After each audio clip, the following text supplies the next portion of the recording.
Hello, everyone, and good afternoon. As you know, my name is Zenzi Sewa, and welcome to Spiritual Infinity. And my guest today is Howard Eisenberg. He describes himself as a seeker and a teacher.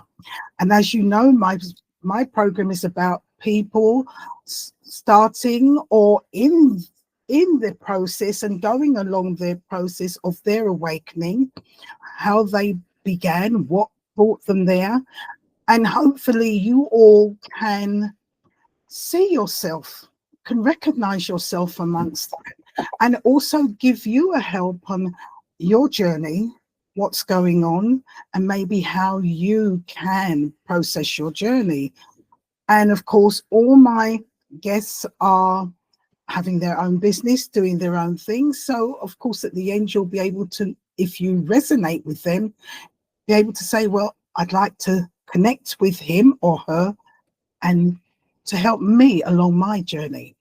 But without much ado, I'm going to introduce you to Howard, who is in Canada, Ontario.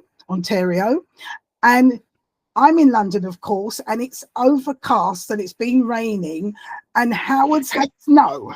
And he said it's continued to snow. He had snow yesterday, snow today. So I thought, oh, we haven't had snow yet, so it's on the way over here. So in much more, I'd like to say welcome Howard Eisenberg to my podcast and the snow in Ontario.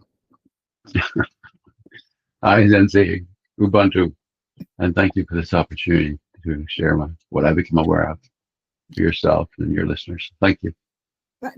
It's our pleasure.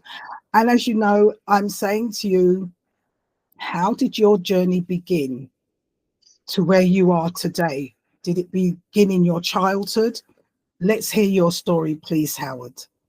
It definitely began in my childhood, and is relevant to look at the range when we say childhood. I'm 79 now, so that's many, many moons ago.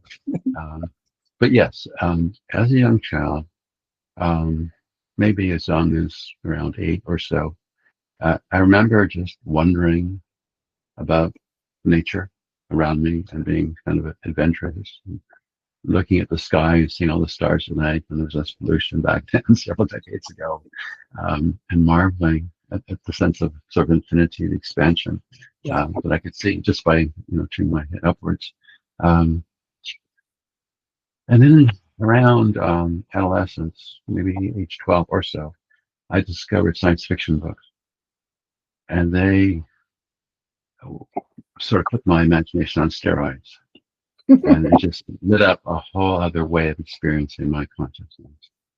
And it was now way beyond all the things around me, and also belief systems, you want to put it that way. Quickly on, perhaps around that age, maybe even a bit younger than 12, I started having the realization that we were really strange human beings, that most of us had a religion, most of us, or any of us, had different religions, and we all were blessed with the right one, and everybody else was damned with the wrong one. Yes. And it was, not wise spiritually or morally to associate with the others. They have the wrong God. And I thought, wait a minute, the belief ultimately is that there's one God for all. So how can you have so many different religions and all being mutually exclusive, not inclusive, but exclusive? And yet I didn't want to throw out the baby with the bathwater, especially we're talking still at a young age, around 11. But I thought at that age, and it's not like heresy to say it, but I'm really open for various reasons. I couldn't accept anymore with that realization the reality of the divinity of God. I was young, I was rebellious, I was precocious, and it just didn't make sense for me to just automatically believe and in one version of it over all the other versions of it, and just close my eyes. On the other hand, at that age, I realized it would not be logical for me to go to the other extreme and sort of think or say, there is no God, God is dead, and be a so-called atheist. Yeah. So I chose to be an agnostic, and I was a proud one. I wasn't embarrassed about it, because back then I was a seeker. Like I don't know yet. I want to know. And as I got to the science fiction realm of books, as I was mentioned, when I was around 12, it stimulated my imagination back then about things like space travel, which didn't exist yet. This is before the original Sputnik launch by the Soviets, which started this bill called Space Race. And many of those books back then, the book jacket, the art of them, had drawings of spacemen in spacesuits and satellites and so on, before any of the stuff existed. And they talked about things like time travel and clairvoyance, seeing something just magically somewhere else, no matter what the barriers were. Then I got curious, because it really was like putting my imagination on steroids, and I thought, wow, this is before the internet, obviously. I wonder if anybody else actually does some serious research in these seemingly magical types of things. And I don't know how, because it's pre-computers. I'm still a little kid, young teenager at this point. I discovered some bookstores and some exotic books were on a fire fringe, you will call it. And eventually, through a number of them, I came across that there really was a scientist of some respect in the United States, in North Carolina specifically, at Duke University, the name of J.B. Runn, who was seriously doing research on psychic abilities to try to find out scientifically, can it be proven that yes, that it's something real. He called this ESP, which is the abbreviation for extrasensory perception. And I became more and more consumed with, I can understand this stuff. This is like fascinating. This is leading edge. I thought, I wasn't thinking in the slightest about, anything commercially, like having a career, for, security in that field. Nothing. It was just pure interest. And it was consuming passion. It was like, honestly, I have no choice. But I also realized I had to build up my credential base. And I decided, in terms of the credential base, I should get a degree in medicine. So I, at that point, would be knowledgeable about almost all the sciences regarding what it means to be a human being in all respects. And I went to one of the best medical schools at the time in the world, McGill, happened to be in Montreal. But that was also boring for me, to just memorize stuff. My weakness is my curiosity too, perhaps, because it has a high appetite. And so I had to spice it up. And also, I was getting frustrated on my quest. So yes, I knew how to build credentials, but there's my quest to find out, are these psychic things real? How does reality really work? Is there a God? If there is, what's our relationship? Why are we here? Building up a lot in me. So I decided it's time to sort of test a little bit about the truth and power of this inner drive I have.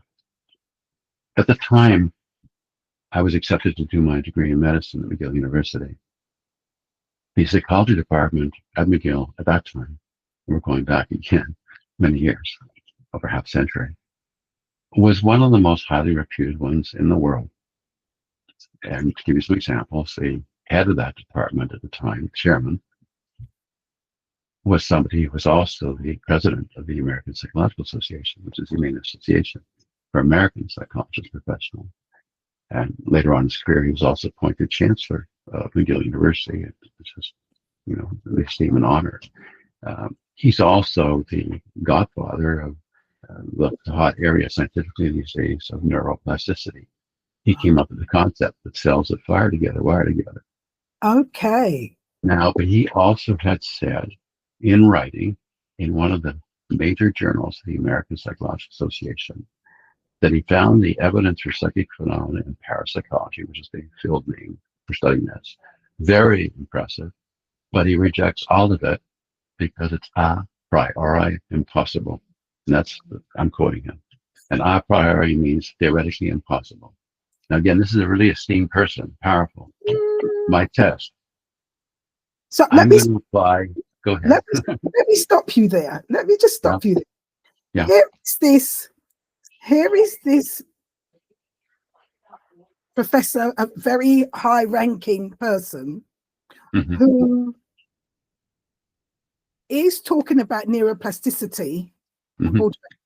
He's also recognizing this psychic anomaly that's going on, and yet he then turns around saying it can't work. That's right. Because it's impossible theoretically. Yes. He's seen it. Well, it shows recognizing things are happening. It shows the power. Yeah, and then they'll say, well, no, it can't happen. It shows the power of what we call limiting beliefs. Yes. Limiting beliefs are like blinders, they're like filters. You don't know it when you're experiencing it. Yes. I mean, it's the root of prejudice in a way. They don't know how distorted their perception and their valuation and behavior is. Anyway, trying to go back to the story. So I thought to test out this increasing interest of mine in some respects in mind over matter, broadly speaking, because it's beyond physical explanation or control, containment on that level. I decided to try to convince that department, the psychology department, to also accept me as a graduate student to do the 2 degrees simultaneously. Oh, that's a lot. So talk about talking truth to power. That's a lot. And because my credentials were good, they accepted. With one condition, because I'm also teaching manifestation as I'm answering this. Yes. I'm still learning, but I'm also doing things. So I had to go to the administration of the whole university. Yeah. And explain I've been accepted in these 2 different faculties at the university. One is called Faculty of Medicine, the other is called Faculty of Graduate Studies. But it's the same overall, control from the top. And they said, you can't do the 2 at the same time. I said, what do you mean? I have the acceptance from both. And they weren't questioning that. They just said, you can't. Go back to the limiting beliefs thing. You can't do that. So this is true, Nancy. And I said, why? He said, because no one's ever done these 2 degrees before. This is a big deal, again, really, at the time, at its peak, I would say, in terms of reputation around the world, deservedly. And I said, that's not a good reason. In a respectful way, our university is supposed to be at, the forefront, leading edge of knowledge. Yes. And they said, well, there's a more practical problem. This is still early days computer. We didn't have laptops, but they had big mainframes. And they said every student on our campus has a student ID number with our computer system. In this case, though, you'd be in 2 different faculties at the same time. The computer wouldn't know how to deal with that. And my response was, a century ago, aren't they here like to serve us? Like we can program them? And then they didn't give up. Then they had a 3rd one. Then they said, well, we're not quite sure how to calculate your tuition. You're in 2 full different programs. I was doing them both full time. Yeah. But you're not really using our whole campus facility 200% more. And I said, I'm not asking for a discount. Eventually, I got the green light. They allowed me to do it, and I was successful. Now let's go back to Dr. Hep. Well done. So now I'm in.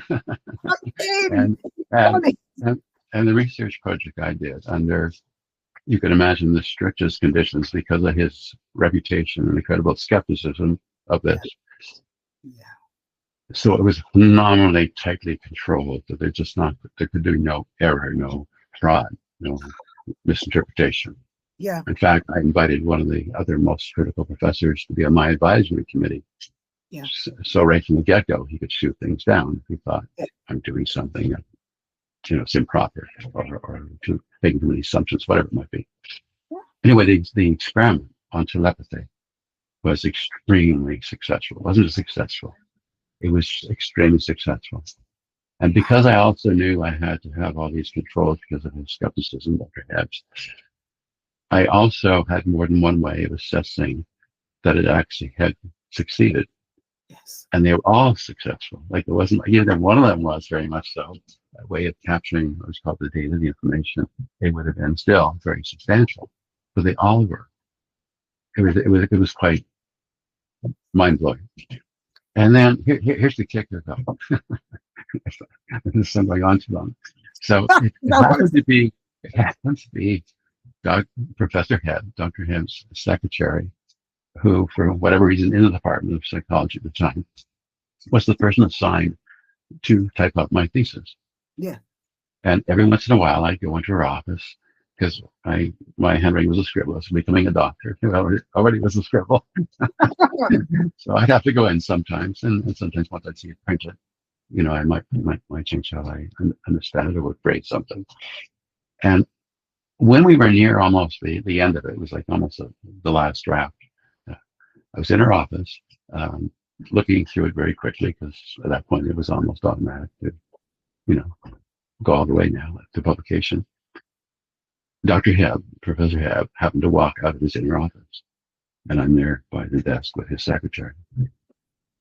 And she says to him while I'm there, Professor Hebb, you were wrong. ESP is real. This thesis proves it. Oh. No, he didn't say at the time a word. Wonderful. literally, to her or me. He just kept walking, but he heard. We knew that. He didn't say anything. No. He was so invested in what he had said. He hasn't read my thesis yet, right? At this point, he's just, what she said. But it was a year or so later, there was a meeting of the American Psychological Association, and he said publicly that he's now willing to admit that there is a possibility, at least he said in some cases. He wasn't opening the floodgates. And shortly after that, I actually have the quotation in my book, Dream It to Do It, Science and Magic. Actually, we said in another journal, in printing and in writing, quite explicitly, now quite openly, that we had a revised understanding of how the world works, that this stuff's real. Wonderful. So, I'm guided by curiosity. Yes. And along the way, I'm doing these tests. Yes. Learning things I can do. And your determination. Your determination. And as you said, seeker. And you're looking at what is there. And if it's there, then it's a question, well, it's not supposed to work, but it's there. So the next thing is, how is it working? Not that, as this other professor said, oh, it seems to be able to work, but no, it can't work. That's right. What he should have said is, how is it able to work? And this is where we move forward. So that leads to another deep dive here coming up in a moment. So you're right. Okay, so I had proved it, and I proved to some pretty skeptical people. So, now what? I mean, I could research and try to prove other things, or more deeply, understand it. Going back to the curiosity. I want to know. Not just what I can do, but I also want to understand it. Yes. That's part of why I went into medicine, to understand how our bodies work. Yes. But I wasn't satisfied, again, with just proving it, as you said. And yet, for that time in my youth, we're up to my early 20s at that point, it was a goal which pulled me for a long time. But I also was very curious in general. I'm sort of a polymath. So I now had a medical license. So I started a medical practice, but not a regular one, especially back then. We would call it mind-body medicine today. So it wasn't using medications in almost all cases. It was teaching people to use their minds. Instead of suffering their minds, how to use your mind, have your hands on the wheel. So let me stop you there. So when you started your practice, as much as you were a medical, an MD, medical director, because of what you did at the university and what you found out about the mind and that extrasensory perception, it works. And because it's all energy, it made you realize that our bodies can actually heal and change and correct itself through this ESLP because it is energy. Yes, but to go on, And this is what you started with your practice, having the medical side, but also using the mental side. Yep, that's right. Well done. We're going to dive still a lot deeper soon. And at the same time, because I was curious and I get bored, if I could say it, just doing one thing. So here I have my medical practice. I just started it. Then I decided I'm going to introduce this as a credit course at the University of Toronto, which at the time, again, too, had a very good reputation. Okay. And the credit course, not just as something for the public of interest, but one where students would credit towards their degrees.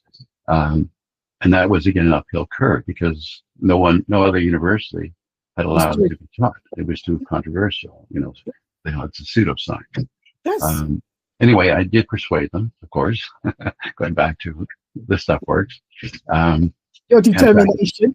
No, I ended up actually with more than one course. I ended up with 2 courses, and I became the special conferences coordinator for the whole university. With all this stuff, like I didn't hide it. I didn't masquerade it in any respect at all. Yeah. However, I also at that time launched a consulting career as a management consultant and as a corporate trainer, and worked internationally in part with some literally Fortune 10 companies at times. All this is going on at the same time. Yeah. And I've left now, in some respects, parapsychology as something I was studying or researching actively. I'm now just living life somewhat fully on a number of different fronts at the same time.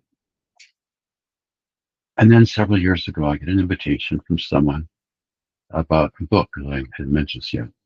My first book was Inner Spaces, Parapsychological Explorations of the Mind, which I published about a half century ago in 1977. Somebody who knew me of that time contacted me a few years ago and invited me to do a keynote presentation for the annual conference of a group of healers, people in biblical terms who heal by laying on of hands, by energy, as you say. To honor the invitation, I had not sought it. It came to me to honor the invitation as a professional. I did a phenomenally deep dive into a half a century of the parapsychological research on psychic phenomena. I did a half century dive into what we discovered in the leading edge of physics, which we sometimes call quantum mechanics. I did a deep dive into that which is common to all of the major religious traditions, which we sometimes call the Peruvian philosophy. I did a deep dive even further back into the indigenous teachings in various parts of the world and the convergence of them. And at the other end of the spectrum, I looked at the latest findings in neuroplasticity and fMRI scans of the brain that shows which parts of the brain are active when we're doing or experiencing certain things. And some of the research opening up on psychedelics as well, just becoming somewhat legalized now for research, at least. And I'm still operating, though, with my curiosity, with my awareness that psychic phenomena is now real, that helped prove it. I wasn't the only one, but I helped prove it too. I'm still operating, though, in our common framework of reality, like there's a world out there. You know, I'm me, you're you, and buying in sort of the notion of evolution, that somehow just the intelligence of life gets more and more evolved, and eventually we're conscious. But in a sense, it's accidental. It's almost like an accident. We're here. There's no there's at this point, greater reason for it, in terms of like divine reason. I don't have that yet. I'm not too concerned about it. I'm just living life in a very full way. So that's my curiosity, and I like helping people, and all my work is involved in some way with helping others. That's why I've said, seeker and teacher, because knowledge is power. So when you're helping people become more aware, you're helping them on everything, right? Okay, but so I'm doing this deep dive, and all of a sudden something happened, which was totally unexpected. It was not planned. Initially, I didn't even invite this. I suddenly had a 180-degree flip of my entire understanding of reality. Now I'm starting in my normal conscious state. I'm just at my computer and reading things and so on. It just happens. No drugs, no special environment. And again, in that sense, everything out there is just, so to speak, illusion, fragmentary imagination, like in a dream. When we're dreaming, we imagine like there's other people in a dream until we wake up. Oh, it was just a dream. It was just in my head. So suddenly there's that sense I'm not dreaming, but there is no one out there. There is nothing out there. It's all within. Within. And that was very scary because it also felt like so alone. Like, oh my God, I'm all alone in the universe forever. Again, I wasn't invited. Fortunately, I wasn't timing this, obviously, but very, very quickly, almost seconds, it flipped. And I should know, it didn't flip. It morphed. It transformed into a greater awareness. No, I'm not all alone. I'm connected to everyone and everything. Yes. Now comes the divinity. And now Yes. I was aware. Wow. Oh, wow. And with that awareness, I was also very aware of what's going on in our world, broadly speaking, with great alarm in so many ways. The divisiveness, the environmental crisis, the political craziness, the excessive materialism. I can go through a long list and I don't want to go negative. But I was aware intellectually and it concerned me. And it concerned me too that so many people weren't concerned and just blindly just continuing and attributing. However, when I had that realization in that moment of time, when the dots suddenly connected and I understood we're all part of divinity, we're all Yes. connected at a deeper level, Yes. I felt no choice but to do whatever I could to try to awaken people Yes. who become so distracted Yes. and lose their sense of connection from Yes. where they come and what is their source of their well-being. Yes. I now have a whole different understanding of reality. Do you want me to go on? Yeah. You know what? I want you to go on a little bit more because I feel that you have hit so many sections that we all need to understand at different times to understand the whole. So I'd like you to go on a little bit more. Then I'm going to ask you to stop and I'm going to thank you. And then I'm also going to say, we're going to continue this, please, in another section very soon. Would you agree to come back on to continue? If this isn't blowing your mind too much, yes. It's wonderful because it needs to be said. This is what I'm all about. It's now time for us to go a bit deeper and to understand and to hear it. And you've experienced it. And it's about sharing and understanding that we're not alone. We're deeply connected all to the divine, and everything that's happening, we are creating it. And we need to remember who we are and to wake up. Because the nonsense that's going on, it's nobody else's fault but ours.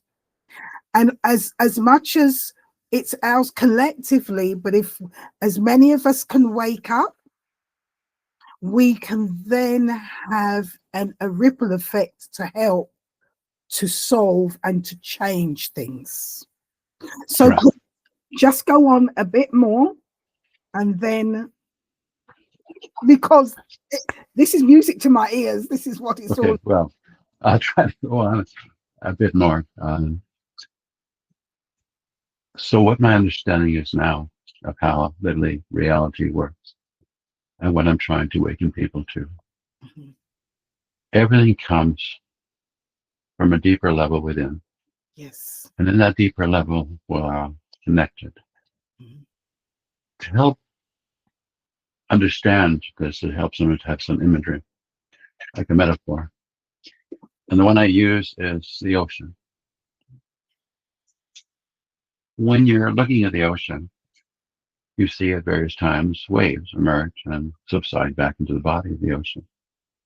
If you took a fixed photograph of what you were seeing, you could actually point and say, oh, this is the tallest of all the waves. Or look at this little wave that's starting, to emerge. They seem very separate. You can point to them and they're very separate. But if you're looking at it real time or in the video, they're all merging into each other. Yes. Right? A new one comes out of the body of the ocean, but then comes back into the body of the ocean. So I think of ourselves in this way.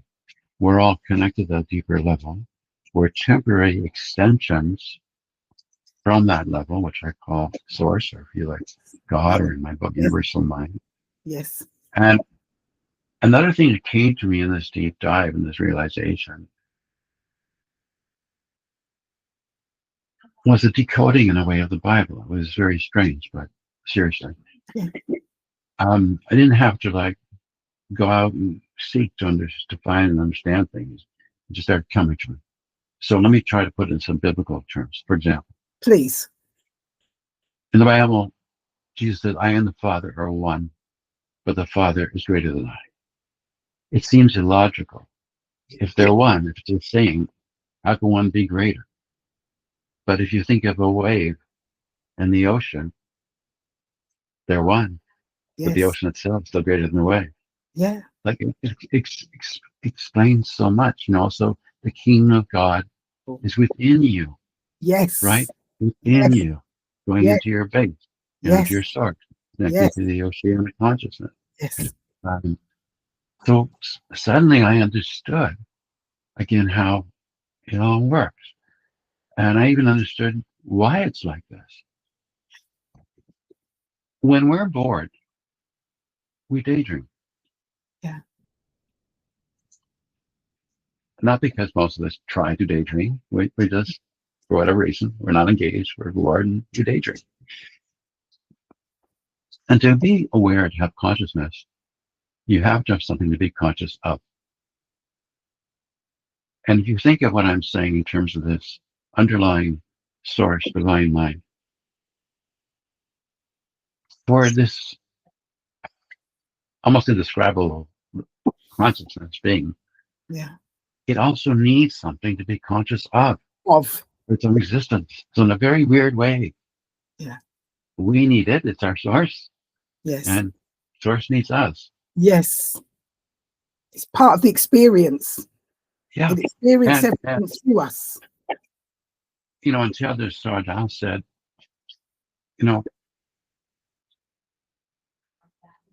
we're spiritual beings in physical bodies. Yes. In a way, like we're the astronauts on the moon coming from planet Earth. Yes. It's like temporary extension of Earthlings out there to enrich the knowledge of the Earthlings back here, so to speak. So it helps when we think of things in terms of some analogies, because it is mind-boggling. Yes. But it's with this understanding, I'm again very painfully aware of the craziness and unending suffering in the world, which way I continue this with a passion, this outreach, this attempt to awaken others. But it also gives me another level of space in my own mind, my own consciousness, to be able to tolerate even this awareness of what I have, because it's so heavy. Oh, it's so heavy. I mean, yeah.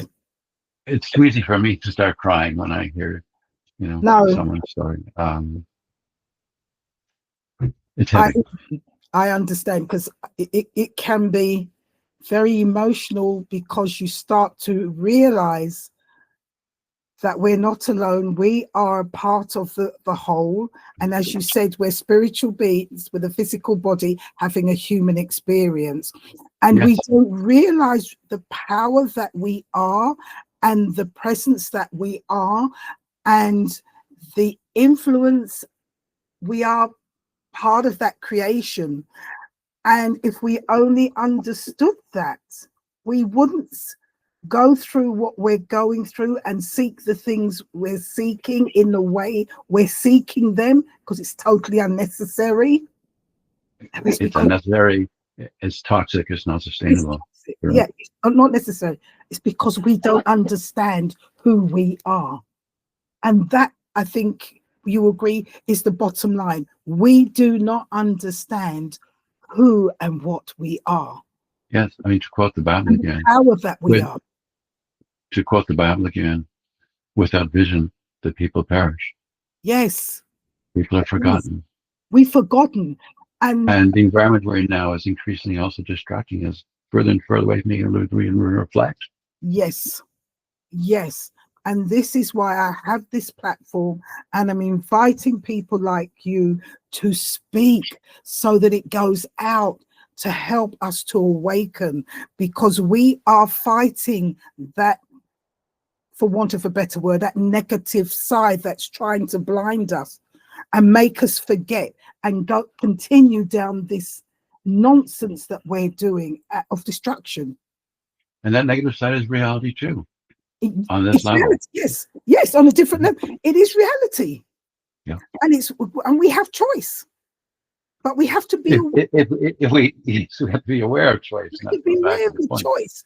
And that's the big challenge now. Everything is cause and effect. And there's, I say the way that they say there's no good or bad, it's just cause and effect. Because some things you will need to do it in this way that seems negative, but the outcome is positive. But it's with the mindset of how you're using it and to what end. Yes. Well, music to my ears. I love this. You're enjoying it. Good. I love. Hopefully I'm being coherent. Yes, I'm going to stop you there. And I'm saying to my viewers, we are going to continue this talk in another session, because this is what we all need to hear and be aware of, and not be afraid, because we are it. But we just need to remember who we are and realize that we don't need and think that we're better than this one and that. We are everything, and we are more than what we are abundance in itself.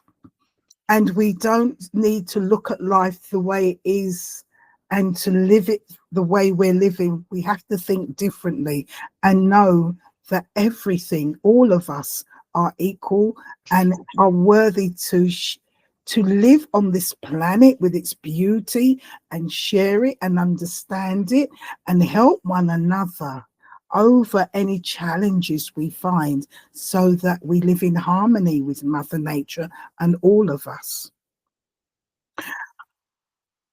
Howard, before I say goodbye, and as I said, we're going to continue this in another session. Yeah. Can you tell us about the books you've written, so if viewers can connect with them and get familiar with them, so that our next session or two, it's wonderful. Think abundance. We all need to hear this, and we need to probably take it step by step, because it's a lot, but it's about awakening. It's already it's already within us. It's nothing that we don't know. We know it, but it's hidden deep, and we need to waken it up. This is my main book. Dream it. To do it. The science and the magic. Yes. Dream it to do it. The science and the magic. And it's available mostly online in the US, for example, through Amazon, Barnes & Noble, other platforms. Yeah. And it's people all over the world right now. But the best way to order it is online. So I'm hoping that a lot of you are thinking, my God, let's go deeper into this. Get the book. Start familiarizing yourself, because Howard is coming back again for us to continue. Howard, just before you go, you've given us a lot of nuggets, but give us one little something that we can hold on to help us before we say goodbye and before we say hello again. Can I squeak 2 in? Yeah, you can squeak 3 in if you want. Okay. So many of us spend too much time on screens as opposed to the altar where we have a choice to be in person. When you do come across people in person, look them in the eyes. You know, the poets talk about eyes being the windows of the soul. Hey, there's Yes. something to it. Yes. Make eye contact with people. Don't glare. Don't compete. No. Open, soft eyes. It helps connect you. Yes. And be guided by the old spiritual wisdom in many different traditions called the Golden Rule in Christianity and Judaism. Yeah. Do unto others as you'd have them do unto you. Yeah. Because at some level, we're all connected.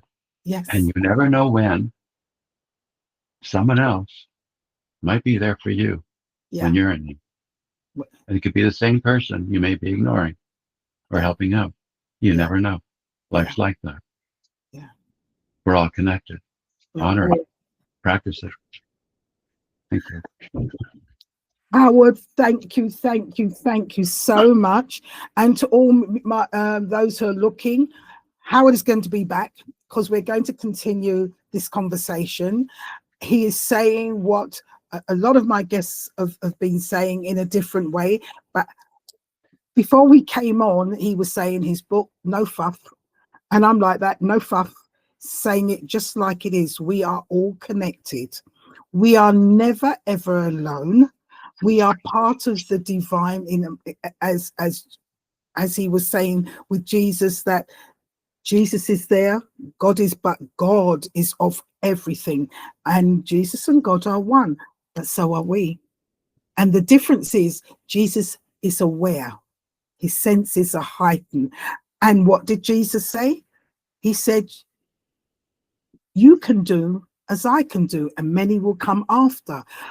He said, follow him, for he is the way. What he was saying is that as I do, so you do. So he was the example. And if we follow his example, we will be as he. And what does he does? He prays directly to the Father. So for now, we will continue this. Howard in Canada, Ontario, thank you so much. You see me beaming because it's music. It's music to my soul. It's yes. And for now, to everybody, thank you for joining us. And for now, goodbye, take care, and look out because Howard is coming back. Thank you. I'll be well.